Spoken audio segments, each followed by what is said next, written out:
സ്റ്റേഷന്റെ മുൻപിലാണ് നമ്മളിപ്പോൾ നിൽക്കുന്നത്. മണിക്കൂറുകൾക്ക് മുൻപാണ് സംഭവം നടന്നത്. സംസ്ഥാന അവാർഡുകളും നിരവധി പുരസ്കാരങ്ങളും നേടിയ നോക്കണ്ട സാർ, CCTV ഒന്നുമില്ല, ഞാൻ നോക്കിയതാ. തലവേദനയാകൂ ചിലപ്പോ. ഈ കേസിന് വലിയൊരു വാർത്താ പ്രാധാന്യം. ക്രിസ്റ്റീന മാഡം ഹോസ്പിറ്റലിലുണ്ട്. ഞാൻ ഇവിടുന്ന് റൈറ്ററിന്റെ ഫാദറിനെയും കൂട്ടിയിട്ട് പോകുന്നു. ആളെവിടെ? അകത്തുണ്ട് സാർ, പ്ലീസ് കം. എഴുത്തുകാരിയെ ഇന്നലെ ആശുപത്രിയിൽ എത്തിച്ച വ്യക്തി ഇപ്പോൾ നമ്മോടൊപ്പം ചേരുന്നുണ്ട്. നമുക്ക് ഇപ്പോൾ പോലീസ് പരിശോധന ഇവിടെ ശക്തമായി തുടർന്നുകൊണ്ടിരിക്കുകയാണ്. നമുക്ക് ഇവരോട് തന്നെ ചോദിച്ചു നോക്കാം, ശരിക്കും എന്താണ് ഇവിടെ സംഭവിച്ചത്? ഇന്നലെ രാത്രി ഒരു 12 മണിയായി കാണും. ഞാൻ ഡ്യൂട്ടി കഴിഞ്ഞ് പോവുമായിരുന്നു. അപ്പോഴാണ് വീട്ടിൽ നിന്ന് സ്വാമി സാറിന്റെ ഉച്ചത്തുള്ള കരച്ചിൽ കേട്ടത്. ഓടി വന്ന് നോക്കിയപ്പോൾ അമ്മു താഴെ വീണ് കിടക്കുന്ന കണ്ടത്.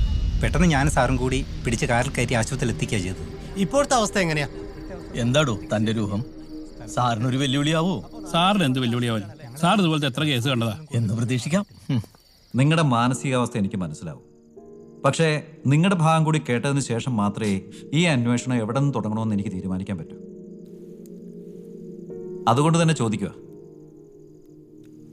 അമ്മുവിന് ഏതെങ്കിലും ശത്രുക്കളുള്ളതായി നിങ്ങൾക്ക് തോന്നിയിട്ടുണ്ടോ? അവൾ അങ്ങനെ എന്തെങ്കിലും നിങ്ങളോട് പറഞ്ഞിട്ടുണ്ടോ? ഇല്ല സാർ, എൻ്റെ കുഞ്ഞിനാരെങ്കിലും ശത്രുക്കൾ ഉള്ളതായിട്ടുള്ളത് എനിക്കറിയില്ല സാർ. അവൾ ആരോടും അങ്ങനെ അധികം സംസാരിക്കുന്ന കൂട്ടത്തിലല്ല. പണ്ട് ഇങ്ങനെയൊന്നും അല്ലായിരുന്നു. ഈ കഴിഞ്ഞ കുറച്ച് വർഷങ്ങളായിട്ടാണ് അവൾക്ക് ഈ മാറ്റം സംഭവിച്ചത്. അവളെ ഞാൻ കൗൺസിലിങ്ങിന് കൊണ്ടുപോകാൻ ശ്രമിച്ചു. പക്ഷെ അവളെ എനിക്ക് സമ്മതിച്ചില്ല. അതിന് ഞാൻ ഒരുപാട് വഴക്കുണ്ടാക്കി. പിന്നെ ഞാൻ വിചാരിച്ചു, ഒരു വിവാഹം കഴിഞ്ഞാൽ ഒരു പക്ഷേ എന്തെങ്കിലും മാറ്റം ഉണ്ടായാലോ എന്ന്. അതും ശ്രമിച്ചു. പക്ഷേ ഞാനതിന് കൊടുക്കേണ്ടി വന്ന വില വളരെ വളരെ വലുതായിരുന്നു സാർ.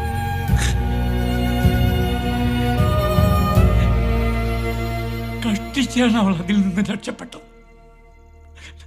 പിന്നീട് എൻ്റെ കുഞ്ഞിനോട് ഞാനൊന്നും ചോദിക്കാനും പറയാനും പോയിട്ടില്ല.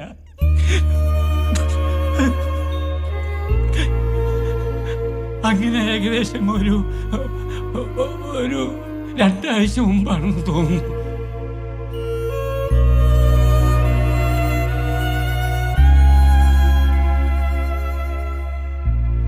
അവളെ വീണ്ടും കുറച്ച് ഉന്മേഷത്തോടു കൂടെ ഞാൻ കണ്ടത്.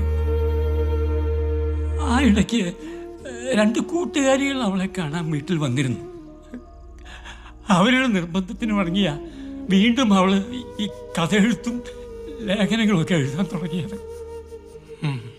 അച്ഛൻ പറഞ്ഞത് ശരിയാ. പക്ഷേ ഈ കഥ എഴുതാൻ അവള് തന്നെ ഇനീഷ്യേറ്റീവ് എടുത്ത്. കുറെ നാളായി ഒരു മനയും ആ മനയിൽ ആത്മഹത്യ ചെയ്തൊരു പെൺകുട്ടിയെയും സ്ഥിരം സ്വപ്നം കാണാറുണ്ടെന്ന് അവൾ അന്ന് എന്നെ കണ്ടപ്പോ പറഞ്ഞായിരുന്നു. അവള് തന്നെയാ പറഞ്ഞേ, അത് നല്ലൊരു ത്രെഡാണ്, അത് വെച്ചൊരു കഥ എഴുതാൻ പോവാന്നൊക്കെ. അപ്പൊ പിന്നെ ഞാനും പറഞ്ഞു ഒന്ന് എഴുതി നോക്കാൻ. ഏതാ മന? ഇവിടെ പെയ്യാവൂരിനടുത്ത പൂവരശിമന.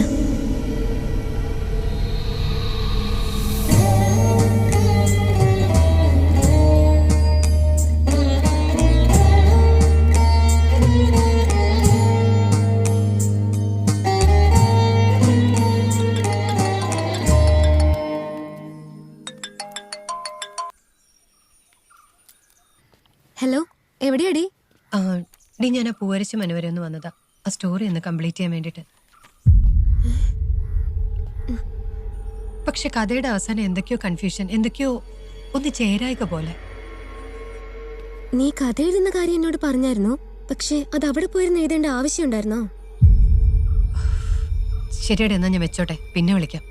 നിനക്ക് ഞാൻ പറയുന്നൊന്നുമല്ലല്ലോ കേൾക്കേണ്ടത്. അയ്യോ, വെക്കല്ലേ. നീ ഭയങ്കര ധൈര്യശാലിയല്ലേ, അപ്പൊ കുഴപ്പമില്ല. പിന്നെ വേറെ എന്തൊക്കെയുണ്ട് വിശേഷങ്ങള്? അല്ല, ഇന്നലെ ഞാൻ വിളിച്ചപ്പോ നീ എല്ലാം എഴുതി കഴിഞ്ഞായിരുന്നല്ലേ പറഞ്ഞത്. ഇപ്പൊ പിന്നെ എന്തിനാ അവിടെ പോയത്? കർണികയും അവളുടെ ഗന്ധർവനും തമ്മിൽ ഒന്നു ചേരുന്നു. അങ്ങനെയാണല്ലോ നീ കഥ നിർത്തിയത്. അത് ശരിയാവുന്നില്ലടി. നമ്മുടെ കഥയനുസരിച്ച് അവളൊരു ആത്മാവും അവനിപ്പോഴും ജീവിച്ചിരിക്കുന്ന ഒരു വ്യക്തിയുമാണ്. അപ്പോ അവരെ തമ്മിൽ ഒന്നു ചേരണമെങ്കിൽ ഒന്നുകിൽ അവള് മരിക്കണം, അല്ലെങ്കിൽ അവൾ അവനെ കൊല്ലണം. അങ്ങനെയൊക്കെ ചിന്തിക്കാൻ പോയാ അതൊക്കെ പിന്നെയും കോംപ്ലിക്കേറ്റഡ് ആവും. കേട്ടിട്ട് എന്നെ പേടിയാവുന്നു. പിന്നെ അമ്മു, അധിക നേരം ഇവിടെ നിൽക്കണ്ടാട്ടോ. നിനക്കിതിലൊന്നും വിശ്വാസമില്ലെന്ന് എനിക്കറിയാം. പക്ഷേ 2 ദുർമരണങ്ങൾ നടന്ന വീടല്ലേടി, വേഗം ഒന്ന് ഇറങ്ങാൻ നോക്കണേടി. എന്റെ പൊന്നു നാദു, ദേ ഈ മനയുണ്ടല്ലോ, അവര് നല്ല വൃത്തിയായിട്ട് മെയിൻറ്റെയിൻ ചെയ്യുന്നതാ. അല്ലാതെ ഈ സിനിമയിലൊക്കെ കാണുന്ന പോലെ ചുമ്മാ കാട് പിടിച്ച് കിടക്കുന്നൊന്നുമല്ല. നമ്മളെന്താ പറഞ്ഞോണ്ടിരുന്നേ? തൽക്കാലം അവരൊന്നു ചേരണ്ട. അവള് കാത്തിരിക്കട്ടെ. കാത്തിരുന്ന് അവൾ ആ സ്നേഹം തെളിയിക്കട്ടെ. നമ്മൾ ഇഷ്ടപ്പെടുന്നവരെ കാത്തിരിക്കുന്നതും ഒരു സുഖമല്ലേ നാദിയ? ഒരു മിനിറ്റ്, അച്ഛൻ വിളിക്കുന്നു. ഹലോ അച്ഛാ, എന്റേത് കഴിഞ്ഞു. അച്ഛനെത്തിയോ? ശരി.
എന്തു പറ്റി മോളെ?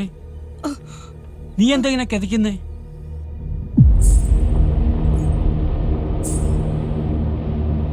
ഞാൻ ഫോൺ വിളിച്ചിട്ട് നീ എടുത്തില്ലല്ലോ. ഇതാരാ ഈ പേപ്പറൊക്കെ ഇങ്ങനെ വലിച്ചു വാരിയിട്ടിരിക്കുന്നത്? എന്താ ഇത്?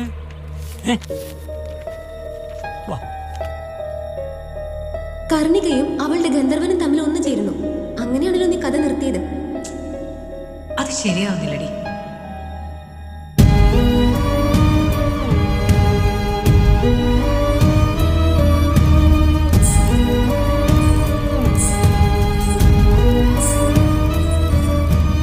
തൽക്കാലം അവരൊന്നു ചേരണ്ട.